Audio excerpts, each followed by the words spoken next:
Akkam jirtu kabajamtoonni hordoftoonni OBN kan bakka adda addaa teessanii qophii keenya hordofaa jirtan kun marii keenya addaa OBN stuudiyoo isaa muummicha magaalaa Adaamaatti ni qopheessedha. Marii keenya addaa har'aatiin dhimma nageenyaa wal qabsiisnee dhimmoota adda addaa kaasneeti kan inni mari'annu. Marii keenya irratti immoo keessummoota stuudiyoo keenyatti affeerreeti kan inni jirru. Isaanis abbootii gadaati. Egaa abbootiin gadaa keenya jalqaba irratti waamicha keenya kabajanii asitti nu argamuuf eeyyamamoo ta'uu keessaniif maqaa hordoftoota keenyaaf maqaa OBN'n guddaa isin galateeffannaa baga nagaan dhuftan.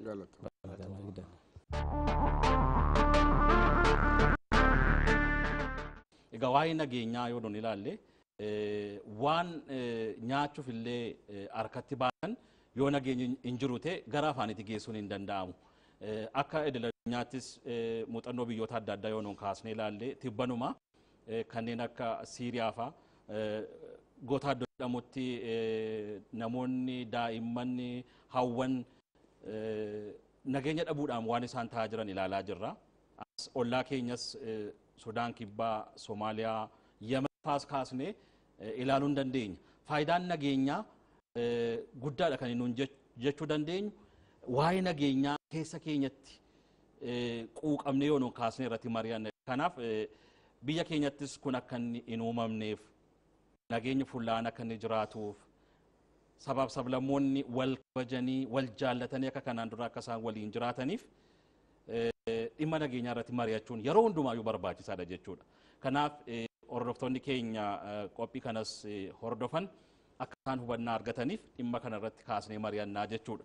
Akka yaada ka'umsaatti abbaa gadaa Bayyanee Sanbatoo walitti qabaan gumii abbootii gadaa Oromiyaa fi abbaan gadaa Oromoo Tuulamaa nageenya mirkaneessuu keessatti qoodni abbootii gadaa maali? Nageenyaaf sirni gadaa'oo akkamittiin ilaalamu kan jedhu akka yaada ka'umsaatti akka nu jalqabdan carraa jalqabaa isin ilaala jechuudha. Ishee na uffalcha. Nageenyi jechuun dursee ilma namaati fi bineensa urufaatti furu nageenya dursee. Nageenya jechuun hunda dursa hunda dursa nageenya. Qabeenya jechuun nageenya. Yoo nageenya hin jiraanne qabeenya hin jiraatu. Fayyaa jechuun nageenya. Yoo nageenya hin jiraanne fayyaa ofii mana yaalaa qoricharree barbaaddachuun hin danda'amu. Nageenyi hunda dursa nageenya. Ilma namaati bineensa urufaati horii manatti galwarree nageenyatu barbaachisa. Maaliif namni irree akkuma beekamu waan hunda yaada. Horumti yookaan bineensa jechuun saree mana keessa jirturree yoo waa tokko tokko dhageechee hin dammaqxi. Horiin irree hin dammaqa olii gadi fiiga inni shibbiraa. Kanaafuu nageenya jechuun hundaa ol nageenya ilma namaatti hin barbaachisu. Kanaafuu nageenyi immoo naannoo keenya waan barbaachisaadha. Sirna gadaa keessatti immoo yoo gadaan seera lallabdu waa'ee nageenya lallabdu yoo seera lallabdu yoo seera dhangalaastu caffee irratti yoo seera dhangalaastu waa'ee nageenya dursee seera waaqayyoo seera lafaa seera waaqaa seera abbaa seera malkaa seera tulluu seera sana dungori waa'ee nageenyati an dursitee nageenya lallabdi gadaan. Yeroo ammaa kana egaa waa'een faayidaa nageenyaa amma kana eega ta'e warri kaanis itti dabaluu danda'u. Qabsoon uummata Oromoo finiinee sadarkaa olaanaa jira akka naannoo Oromiyaatti yoo nuun kaasnee ilaalle. Qabsoo kana keessatti immoo hedduun qabsaa'anii wareegaman jiru. Qabsoon uummata Oromoo sadarkaan dudduubatti deebi'uu hin dandeenye irra ga'eera. Qabsoo isaa kana keessattis heerri mootummaa akka inni kabajamu, mirgi uummata Oromoo akka inni kabajamu, walqixxummaan akka inni jiraatu, sirni federaalizimii cimee akka inni deemu, biyya kana ijaaruu keessattis qoodni Oromoon qabu guddaa ta'uudha kan inni kaasu. Egaa qabsoo kana caalmaadhaan finiinsanii milkeessuu keessatti qabsoo kanaaf nageenyi mee akkamittiin ilaalama? Namni yoo walii galee alaa gala jedhani. Qabsoon walii galanii nageenya buusan rasaasa tokko osoo duun ta'in nageenyi qabsooni nageenya nirra deema wal dhaga'uudhaan walii dubbisuudhaan guddaan xiqqaa dhaga'uu xiqqaan guddaa dhaga'uudhaan kanaafuu yoo san ta'e Oromoon waan calqabe kana bakkaan ga'a walii galuudha dursine kanaafuu qabsoon Oromoo har'aa mutan calqabame waggaa 100 achi calqabame qabsoon Oromoo akaakilee abaabileen keenya baay'eetti wareegan ana lattafan jira ani immoo reef isaanii argamne jira bakka awwaalaan dhabame jira qabsoo ummata Oromoo kanaaf malee dhuunfa isaaniitiif himu namni dhuunfadhaa qabsoo Oromoodhaan deemu yoo dhuunfaa ta'e qotiisa ofii qotata yeroo ofii hojjeta dhuunfan innuu immoo yoo jiraate qabsoo san jiraachisa yaa ta'u malee qabsoon ummata Oromoo kun baay'ee yeroo duruutiin in calqabamaa in dhaamaa in calqabamaa in dhaama yeroo duruutiin amma ginee dhaamuu hin danda'u maaliif Oromoon baddaa gaaraa amma yeroo ammaa kana walii galee deema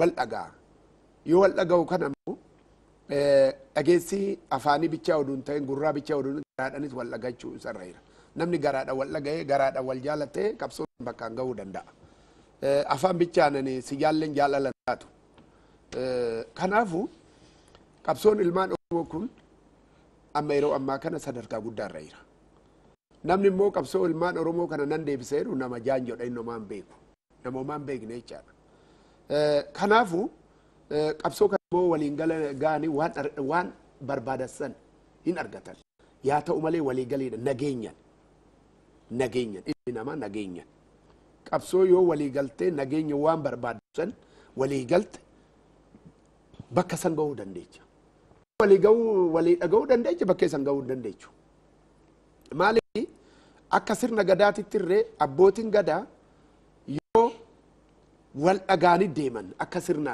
guddaaf xiqqaadhan sirnichumatti oofu Oromoo walii dhagaa Oromoon seerumti isaatu seera walii dhaga'u seera guddaa seera xiqqaa walii kabaju guddaa hin kabaja xiqqaan kanaafu amma qabsoon ilmaan Oromoo kun sadarkaa guddaarra jira ammas seera eegganne namni seera eeggate gaariidha seera gadaa eegganne seera duudhaa bulii keenya eegganne seera keenya san immoo yoo seera keenya eegganne seera biyyaa eegganne wanna seera biyyaa biyya jechuun seera bahe kana seeran deeman waan hunda argatan yoo seeran deeman waan hunda argatan maal jedha sirnichi sirna gadaa lafti nama fixxee namni lafa fixee jedha lafti nama fixxee namni hin dhumu lafti nama akkamitti fixxee namnis akkamitti lafa fixa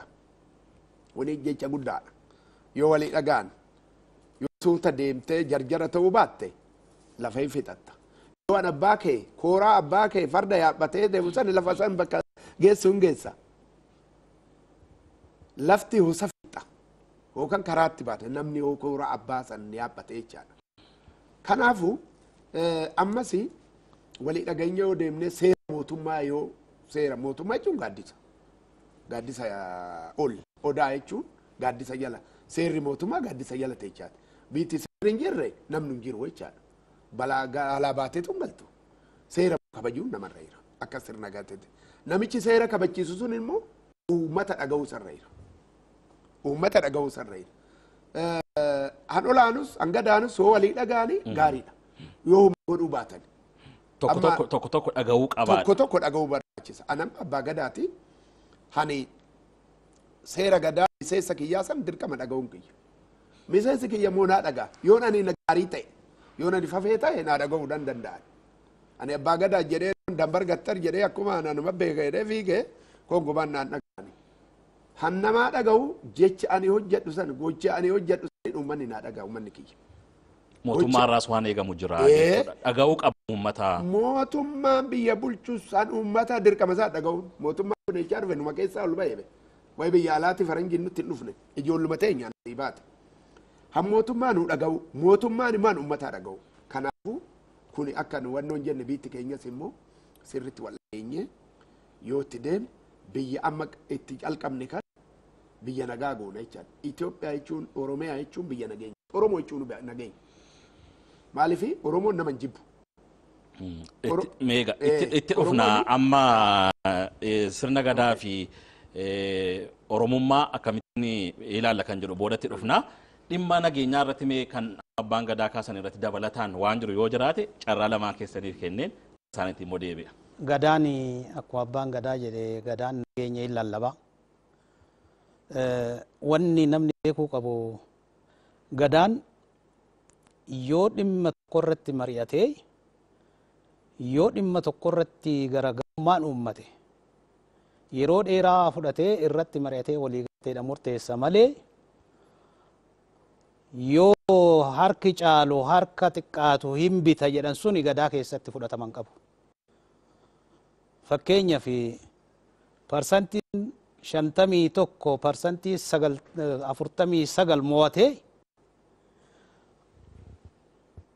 ka isaa hojii oola hoo an jennu ta'e gadaa keessatti kun hin hojjetu. Sagalee caalmaadha jechuudha. Sagalee caalmaa suni kan dogoggoree sagalee san caalmaa san keessatti qooda fudhachuu danda'a. Kanumaan beekne kana sagalee sadhaasumaaf keessa galu sunillee sagalee warra dhugaa qabu dhoksee kan warra dhugaa hin qabne garagalchee kanaaf bitamii jedha. Ani seerri ammayyaa keessatti kan amma argaa jirru akkasi. Seera gadaa keessa kun hin jiru. Seerri gadaa irratti mari'atee yeroo dheeraa fudhatee irratti mari'atee kara tokkotti walii galchee waliin deema. Fakkeenyaaf abbaan gadaa bara dhufu aangoo hin dabarsaa jennu. Warra kaan of cinaa teechifnee amma gadaa shanan of cinaa teessifnee fuuldura isinti itti dabra jennee wal barsiisaa wal jajjabeessaa dogoggora walii sirreessaa deema gadaan. Amma mootummaa ammayyaa kana keessatti yoo argine boru silxaana taayitaa kana sitti itti dabraa kootu nu wajjin taa'ii mari'adhu hin jedhuun ofirraa dhiiba. Fedhii ummataatillee kan achi keessa taa'ee calaqqisuu danda'u ofirraa dhiiba. Akka fedhiin ummataa hin dhagaamne fedhiin ummataa maalii nuti maal gaggeessinaa jirra ummanni maal gaafachaa jira kan jedhu san gurra kennuu dhabuun nagaa booressa. Nagaa kan booressu keessaa tokko waan ummanni jedhuu fi wanni ani ittiin bulchu yoo wal simachuu baate nageenya boora'uusaniif sababa ta'a jechaadha. Ummanni maal dhabe oduwaa argate nageenya kana hin baamana hin ba'u hiriira hin ba'a mirga isaa gaafachuuf hin ba'a oduu mirgi isaa maalatti eegame kan jedhu gadaan kan akkasitti ilaala.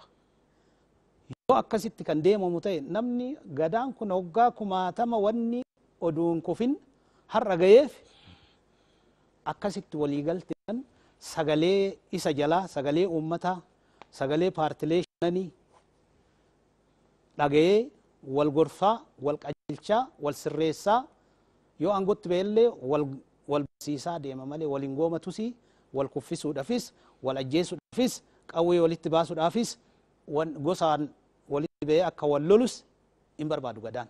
Sirna gadaa keessa hin jiru kun. Sirna gadaa keessa hin jiru. Addunyaan tuni sirna gadaa kana qorattee yookaan biyya keenya biyyumti teenyayyuu kan keessa jirru tuni sirna kana hin beektu.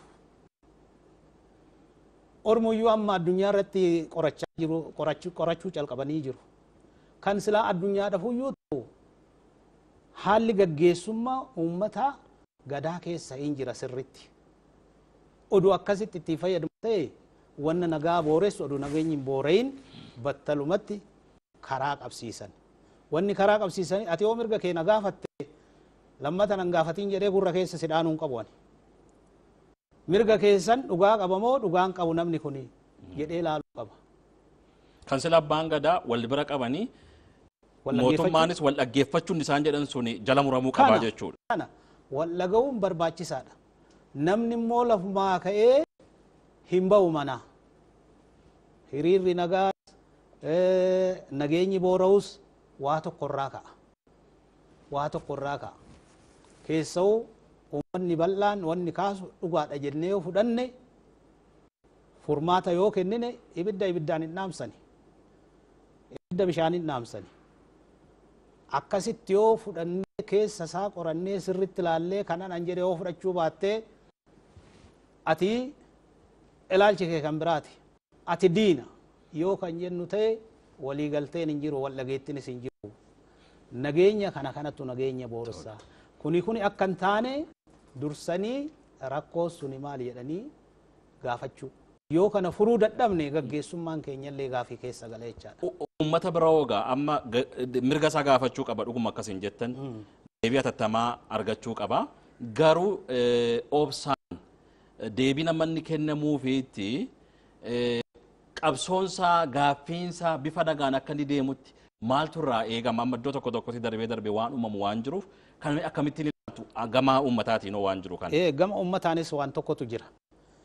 Gama uummataan gaafii uummataa sirriidhaan deemu kana hankaraa irraa dabsu keessa guutuu jira.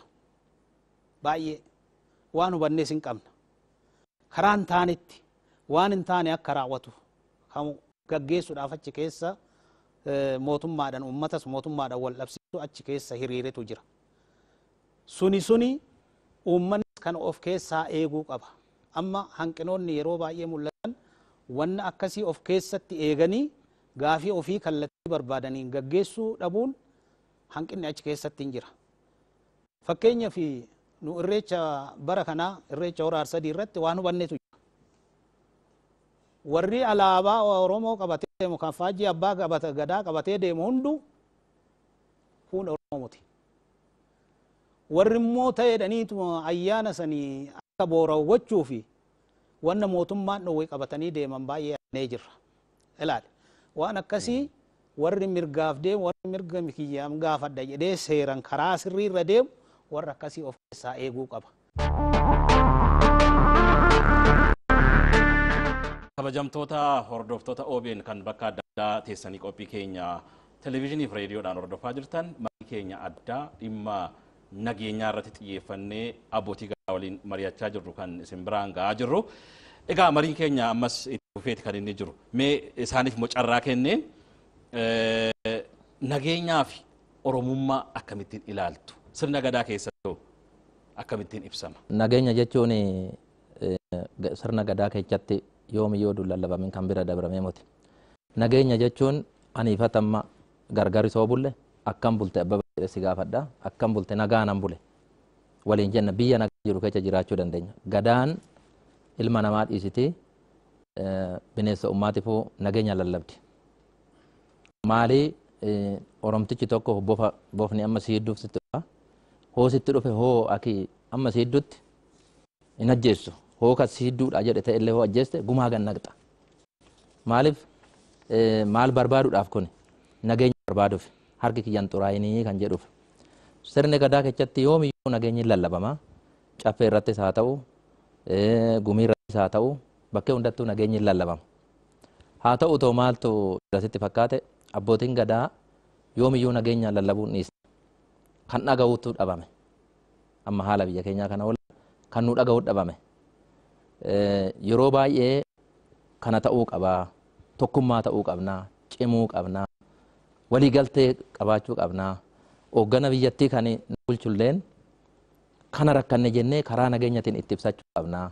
Amma erga haaromsaa asii yoo ilaalte wanni cimeenyi guddaan qabsoon kan dabre akkuma jirutti ta'ee qabsoon ilmaan Oromoo eenyummaafuu kan gale duudhummaan isaa amantummaan isaa eenyummaan Oromummaan isaa kan gale erga haaromsaa asii kanumaa walaa dhaggeeffannu waliigaltee haa godhannu hoo jennu walii dhageenya keenya santu dargaggoon keenya xinnoo hootna siinu jalaa ta'ee waan tokko tokkotti deemaa jirra malee qabsoon yoomiyyuu kan kufus moti. Ani woonaan amma du'e ilmi kiyyattuma fufa. Waan duubatti deebi'u mati qabsoon ilmaan Oromoo. Garuu maalinni wanni yaadamaa too jiru walii dhageettii dhabamuu.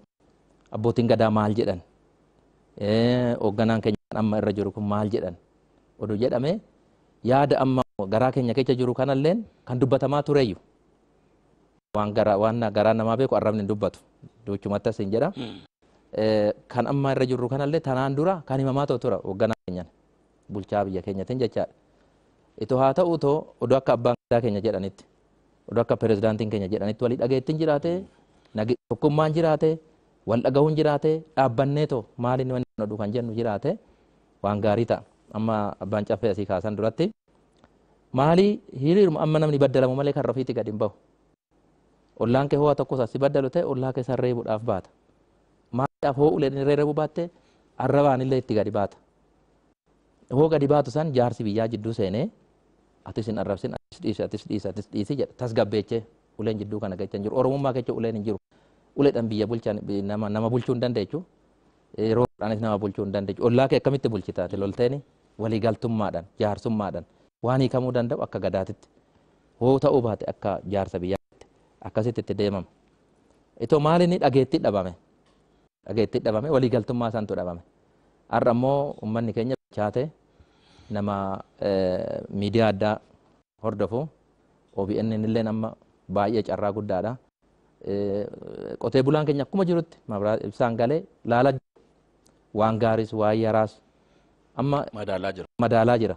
OBN kan durii mootii har'atti fooyya'ee jedha. Isinuuf fooyyoftan jechuudha. Maaliif qabsoo ilmaan Oromooti nageenya irratti qabsoo ilmaan Oromooti Oromoon duratti maal ture har'a maal ture kan jettu isinuutti qabsaa jirtu. Isinuu baay'een isin galateeffadha akka koottani ganama galgala nan laala. Durii mootii isinuu haaromtan. Haaromsa gubbaa bichaa oduun ta'e warri dakaatoo haaramaa jira. Garuu daka ammallee hin jira rakkoon. Kanaaf oduu dhageettiin abbaa gadaa jiraate abbootii gadaa jiraate manguddootaa jiraate oduu dhageettiin hoogganaa jiraate nageenyi biyya kana keessatti wanni dhabamuufis hin jiru. Gadaan immoo yoomiyyuu lallabde halkanii guyyaa lallabde. Amma akka sirna gadaatitti waa'een gadaadha halkan lallabama. Halkanoo lallabamu sanin nageenyuma lallabdi waan biraan lallabdu. Abbootiin gadaa bakka deemanitti nageenyuma lallaban. Nageenyuma himan. Itoo nageenyi fi gadaan kana irraa qaba. Nagaa jechuun gadaadha. Gadaa jechuun nageenya. Oromoo jechuun immoo nagaa. Sirna gadaa kan adda taasisuu fi sadarkaa idil addunyaatti illee hayyoonni hedduun kan isaan barreessan keessaati. Sirna gadaa keessatti sirni gadaa guddifachaadhaan hammachuudhaan sabab-lammoota diinaa waliin illee akkamittiin akka inni bulu akkamittiin sirna gadaa kan inni geggeessu waan hedduutu barreeffamee jira. Amma gara qabatamaa biyya keenyaaf naannoo keenyaatti yeroo dhufnu immoo amma ololli tokko tokko akka waan Oromoon sabaaf sablammoota biroo jibbuutti akka waan qabeenya isaanii horatan balleessuutti kan godhanii ololan jiru. Egaa qabatamaan jiru sirna gadaa wajjin immoo maal fakkaata kan jedhu mee kaasnee mari'annu carraa jalqabaa abbaa gadaaf hin kennu. Ishee gaariidha. Dursa gadaa jechuun maal jechuudha? Oromoo jechuun maal jechuudha? Gadaan akkamitti dhufee maal keessa qaba? Qabiyyeen isaa maal hin jedhu sani dursanii beekuudha sirna gadaa keessatti. Yaa ta'u malee Oromoon sirna gadaa keessatti guddifachaadhaanii harmoodhaadhaanii waan baay'eedha keessatti ilma mixiidhaanii waan baay'ee keessatti qabatee nama ofitti qaba. Oromoon oduu nama jibbee lafti inni irra jiru maaliif saamee fixa? Oromomtuu nama hin jibbu. Lafa isaabbee saamanii fixan Oromoon oduu jibbee meetirii hinda'u takka hin kennaafi namni nama jibbee lafti isaa qe'een isaa hin saamamtu.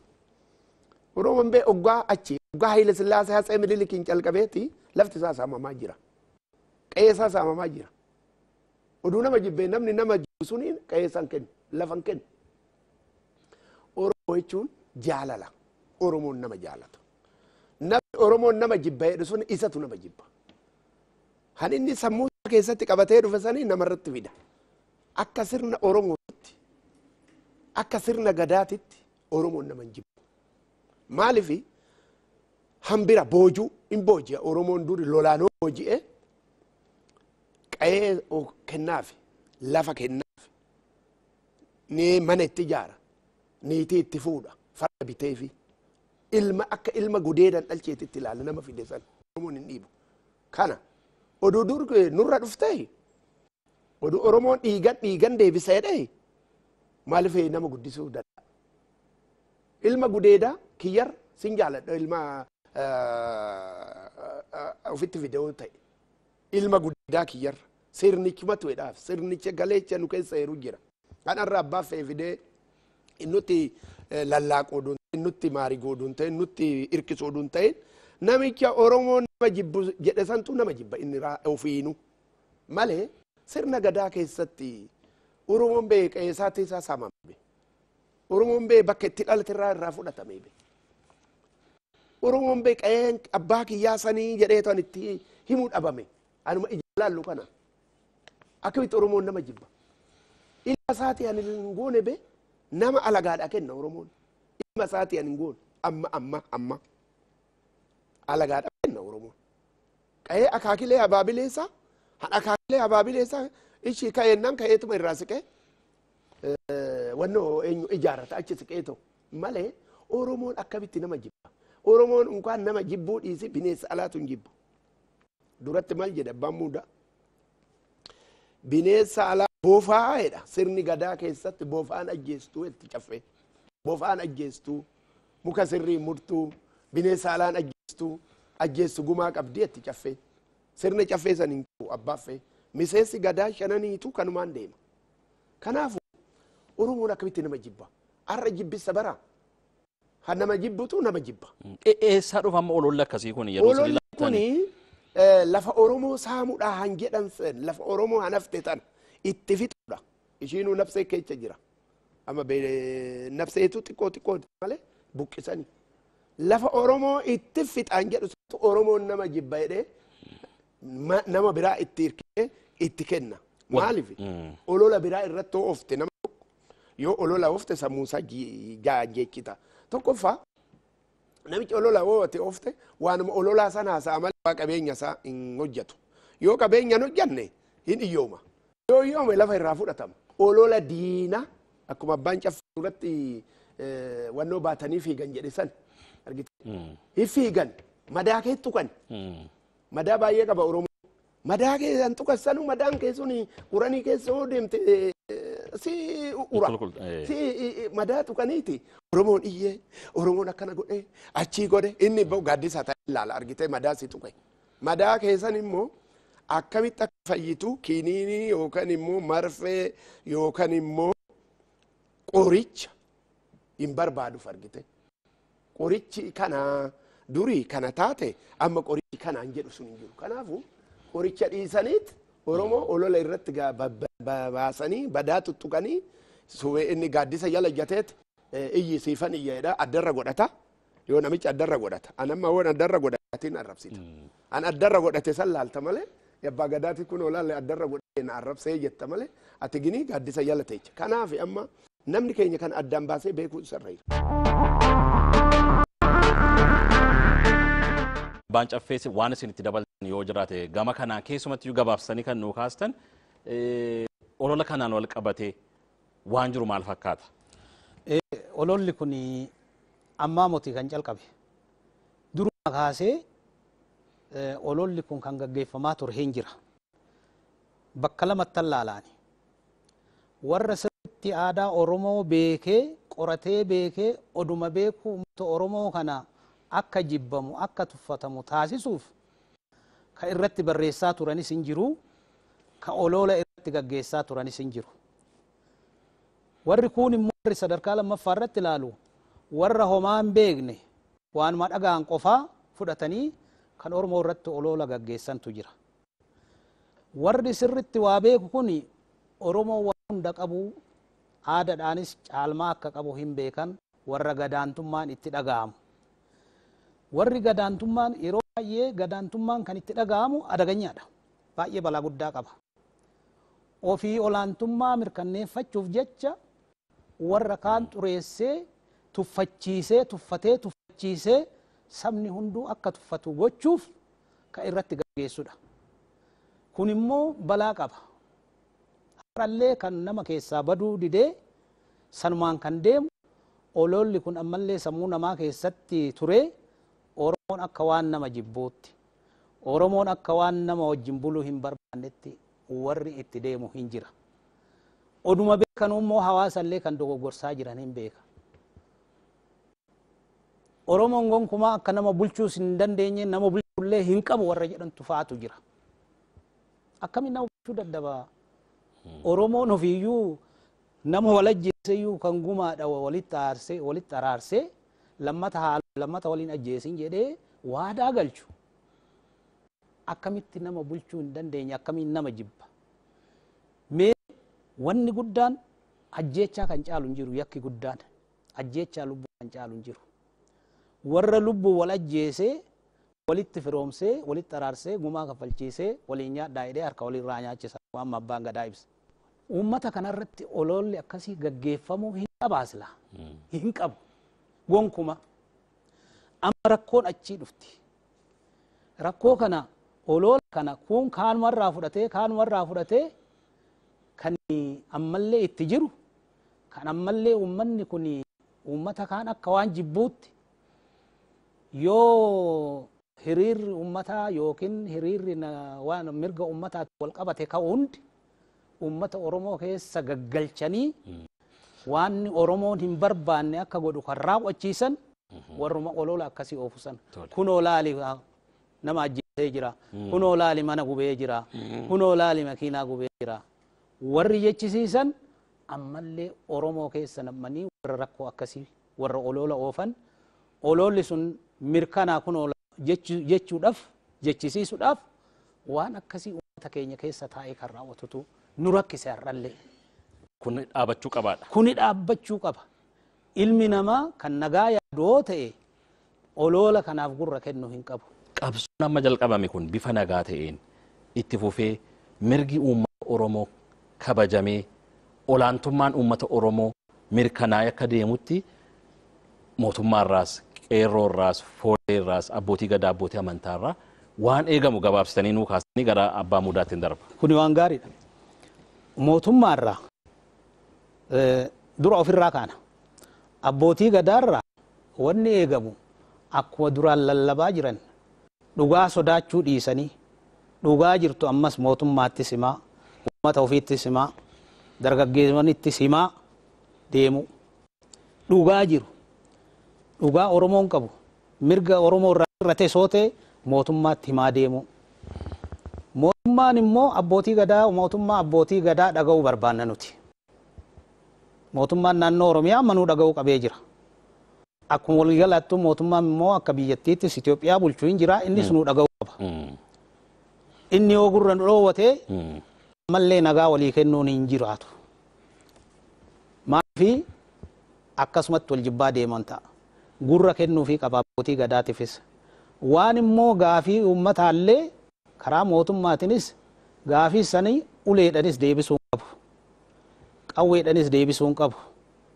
mariidhaan deebisuu qaba yoomiyyuu ibidda dibaa keessaa ta'a wanni har'a qawweedhaan dhaamsanii ibidda dibaa keessaa ta'a ibidda dibaa keessaa hinuma ta'a taa'ee ka'a hin dhaamu har'a waan dhaame fakkaata hin dhaamu hin ka'a ibidda dibaa keessaa ta'a yoo walii galchanii hundee irraa rakkoo jiru hiikuu baatan mootummaan nageenyi hundi akkasaa jira harka mootummaa jira nus harka keenyas hin jira akka itti jiru yoo karaa qabsiifne yoo ummata keenya hin gorsina nuu dhaga'an gorsi sun immoo yoo mirga isaa argate inuma deebi'a tole karaa mootummaatis abbootii gadaa dhaga'uu qaba qeerroonis foolleen keenyas sadarkaa gadaan sadarkaa baay'ee qabaa rabbaa gadaa qabaa doorii qabaa hayyuu olaanaa kan nu ooliis hin jira amma warri yuubaa hin jiranii isaanis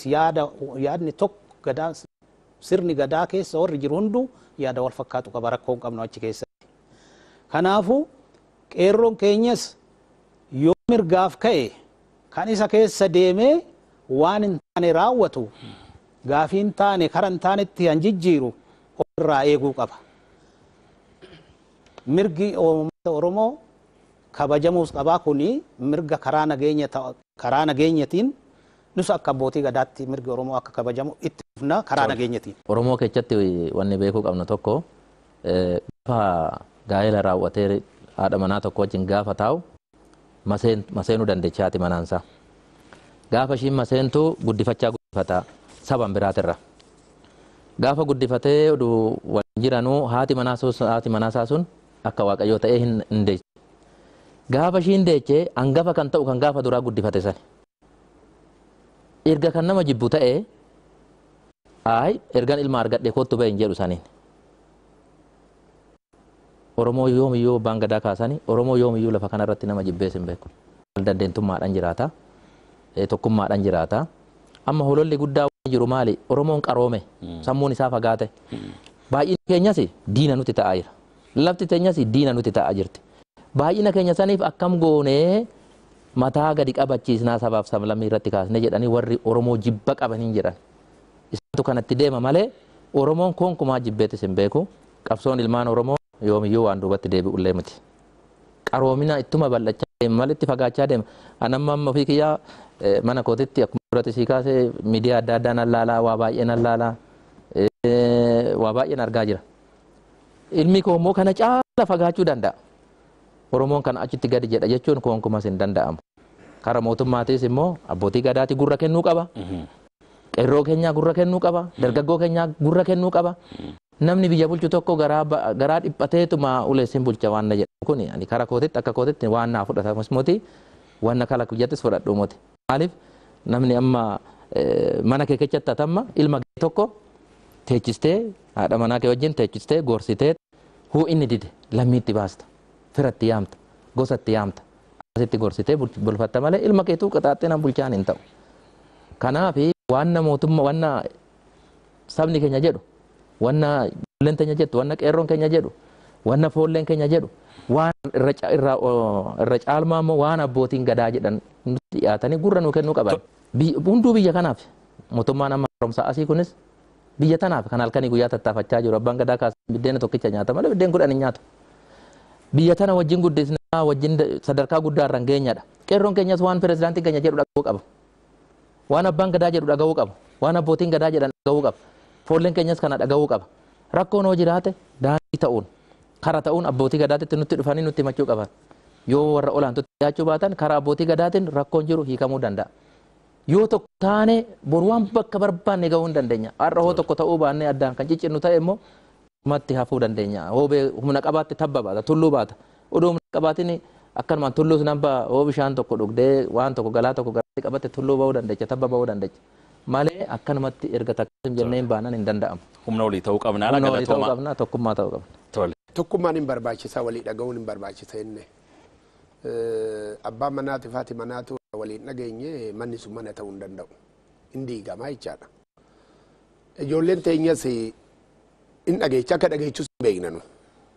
Amma qeerroon nama dhaga'uu waan jedhu suni ani fudhadhusa. Hin dhagaa akka dhaga'uu hin beeknanu ijoolleen teenya. Yeroo dabre hiriira baananii ijoollee ijjadha jennaan as dhufnee dubbadhu jennaan ijoolleen teenya ijjatte.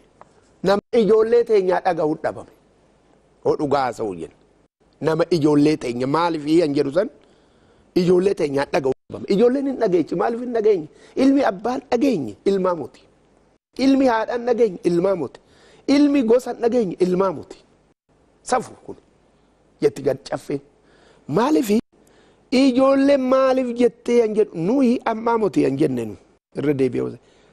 Oggaa lamaa sadi abbootii gadaa dhaga'uu dadhaban malee oggaa lamaa sadii achi wanni dhufu waan beeknuufi. Maaliif huccuu kana uffanne malee keessi keenya hin hojjeta. Namni yoo uffate nammoo maan beekne jedhan muti nuyi nama barates nama hunda waan beeku. Akkumaan abbaa gadaas hin taane akkuma abbaa caffees hin taane abbaa mudaas hin taane abbootii gadaas hin taane. Abbaan gadaa Booranaa maaliif filatame? Abbaan gadaa Gujii maaliif filatame? Abbaan gadaa Maccaa maaliif filatame? Abbaan gadaa Odaa bulta, abbaan gadaa Odaa rooba. Miiliyoonii dhaateen achi keessa jiru sun abbootiin gadaa. Namni Ginii achi keessa hin ba'u san. Ijoo maalinni caffeen keenya caffeen Oromoo tokkummaa Oromoo 2008 wanni dhufu kana lafa gooneen. Nu dhaga'uu dadhaban malee. Amma sadarkaa olaanutti deema baaneen. Nu dhagaa wanni akkanaa kana mee nu dhagaa abbootii gadaati abbootii amantiiti amantii qaba hundu. Isaan itti deemet waa'ee biyya kana mootummaa bichaan galchu anas na galcha. Biittan mootummaa bichaa muti. Biittan raayyaa waraanaa bichaa muti. Biittan hunda keenyatti. Yoo biitti nagaa taate hunduu nagaa ta'a. Waan nageenyaa keenya irratti hin dubbanna. Elementarii dakaa qaamne haayiskuulii yuunivarsiitii jecha nama yaamneet warra barsiisaa yaamne waa'ee biyya keenyaa dubbanneen. Amma xaqlaa ministeerii deemutti dubbannu abbootiin gadaa kabajamoo Hayilamaariyaam bira Muktaar Dirasii dhaqnenu. Wanni kun Biitti teenya tun biyya nagaati. Biitti teenya tun nageenya ishiitiif addunyaan hin beeku Itoophiyaan jedhu Oromiyaan jedhu kan. Oduu nageenya qabaachuu baate biitti alaati waraarii kanan biyya alaati dhufe san tokkummaadhaan hin deebisan. Biitti teenya tokkummaan hin doorte. Ammas tokkummaan hin jiraatte. Abbaan fe'ee olii gadaa godhatu malee abbaan diigu hin jiru. Annan diigeedha santu diigama malee. Kana nuu dhagaa'u mee walitti qabneet waa'ee biyyaa kana irratti dubbannaa jenneen. Nutu tasgabbeechaa taa'ii isin maal beektanii nuun jedhan gaduma ta'anii sobu'an. Yeroo sana. Yeroo sana 2008.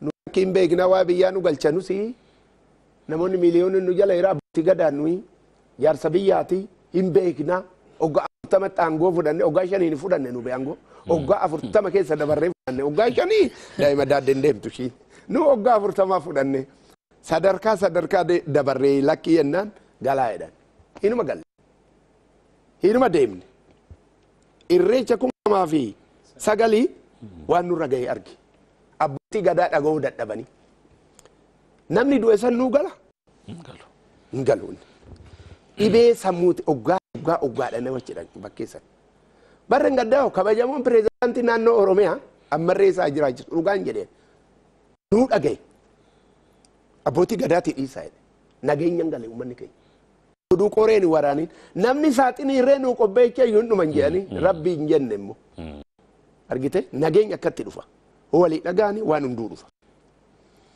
ammumarree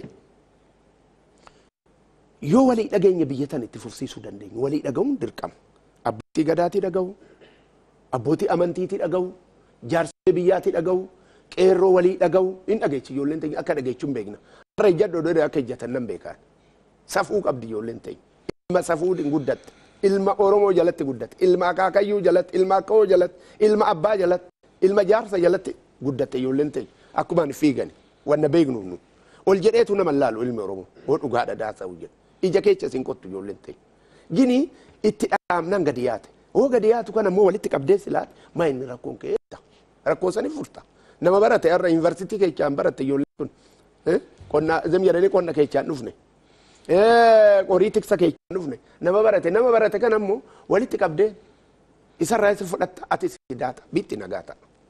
Ammas biyya teenya fuuldurumaatifu amma naamuwan jabaanne mootummaan irraatis biyya bulchaa nu dhaga'uu fi abbootiin gadaa dhaga'anii ijoolleen teenya dhaga'uu fi foollee eecha amma akka sirna gadaa keenyatti duuloodha foollee duulotutu foolleedha abbaan fe'e foollee ta'uu hin danda'u achirratti kun itti makoon kun dabballeen kun foolleen kun dooriyeen kara gadaatti deema sadarkaa san gallakkisuu hin danda'u. Dargaggeechuun foollee ta'uu hin danda'u. Maaliifii barsiisuun nurra jiras. Maaliifii ijoolleen teenya dhaga'u.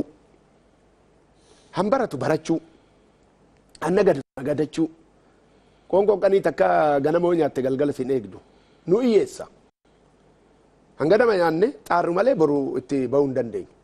Maaliif iyyeessa keenya immoo biitti tuni biyya iyyeettati. Iyyeetti kun dhakaa baata. Kun kan yeroodhaaf fiigee ta'u itti fudhata. Ijoollee qaba. Mana qaba. Oo hojjette malee ati mootummaa rakabatti siin kaffalu. Kun immoo dhakaa hoo baatee galee malee ijoollee isaan bulchuu hin danda'u. Biitti teenya iyyeettidha. Iyyeettii tan ammoo keessaa baasuudhaan walii dhaga'uun dirqama keenya. Kanaafuu hayyoota qabna. Amma beektotatu jira. Nama baratee jira.